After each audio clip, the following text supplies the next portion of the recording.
TNPSC எக்ஸாமில் previous இயரில் கேட்கப்பட்ட ஒரு மிக முக்கியமான மேக்ஸ் கொஷின் பார்க்கலாம்.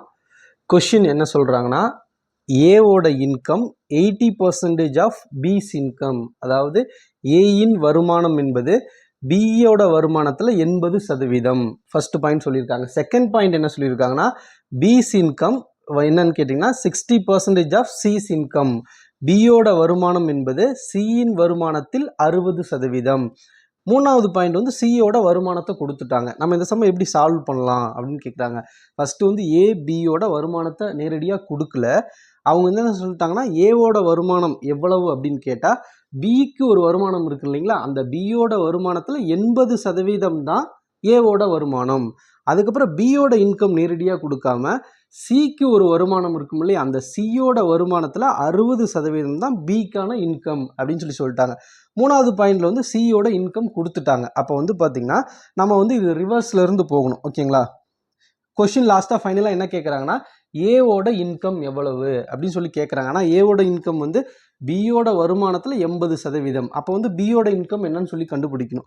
பியோட இன்கம் கண்டுபிடிக்கணும், அது வந்து சியோட வருமானத்தில் 60% அப்படின்னு சொல்லியிருக்காங்க. அப்போ நம்ம கண்டுபிடிக்கணும் அப்படின்னா, இதில் வந்து பார்த்தீங்கன்னா சியோட இன்கம் 80,000 அப்படின்னு சொல்லி தெரியும். 80,000. ஓகே. செகண்ட் பாயிண்ட் என்ன சொல்கிறாங்கன்னா, பியோட வருமானம் என்பது சியோட வருமானத்தில் 60%. அப்போ பியோட இன்கம் வந்து சியோட வருமானத்தில் 60%. சியோட வருமானம் என்பது 80,000. இந்த 80,000 அப்படிங்கிறதுல 60% தான் பியோட வருமானம். 80,000ல் 60% என்பது எவ்வளோ?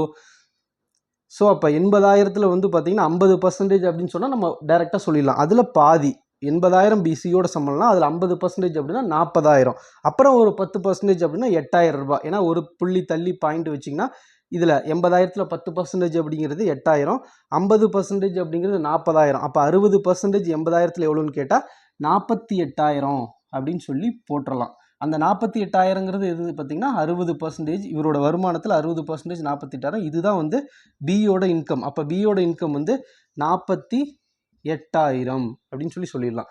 நெக்ஸ்ட் என்ன பாயிண்ட் சொல்கிறாங்க, ஏவோட வருமானம் என்பது பியோட வருமானத்தில் 80%. இப்போ பியோட வருமானம் 48,000 சொல்லி கண்டுபிடிச்சிட்டோம்.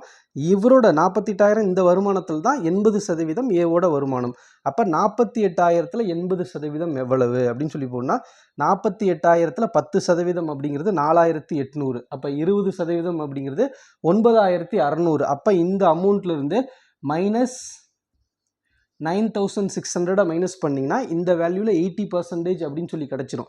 அப்போ 48,000லேருந்து 20%, 48,000ல் 20% வந்து 9,600. அதை மைனஸ் பண்ணிங்கன்னா 80%க்கான வேல்யூ கிடச்சிரும். அந்த 80% தான் ஏவோட இன்கம். எவ்வளோன்னு கேட்டிங்கன்னா 48,000லேருந்து 9,600 மைனஸ் பண்ணால் 38,400 அப்படின்னு சொல்லி போட்டுடலாம். அப்போ ஏவோட வருமானம் என்பது 38,400. இந்த கொஷினை பொறுத்த வரைக்கும் ரிவர்ஸில் போகணும். 3 பாயிண்ட் கொடுத்துருக்காங்க.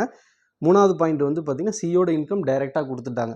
ரெண்டாவது பாயிண்ட் வந்து பியோட வருமானம் டைரெக்டாக கொடுக்காம சிக்கு எவ்வளோ வருமானமோ அதில் 60% தான் வந்து பியோட இன்கம்மு. சிக்கு 80,000, அதில் 60% அப்படிங்கிறது 40,000. அதுக்கப்புறம் ஏ வந்து பார்த்திங்கன்னா பிக்கு எவ்வளோ இன்கம்மோ அதில் 80% தான் ஏக்கு இன்கம். பிக்கான இன்கம் 48,000, அதில் 80%ங்கிறது 38,400. நம்ம கொஸ்டின் வந்து ஏவோட இன்கம் கேட்குறாங்க. அப்போ வந்து 38,400 சொல்லி போட்டுடலாம். இது வந்து ப்ரீவியஸ் இயரில் டிஎன்பிஎஸ்சியில் கேட்கப்பட்ட ஒரு கேள்வி.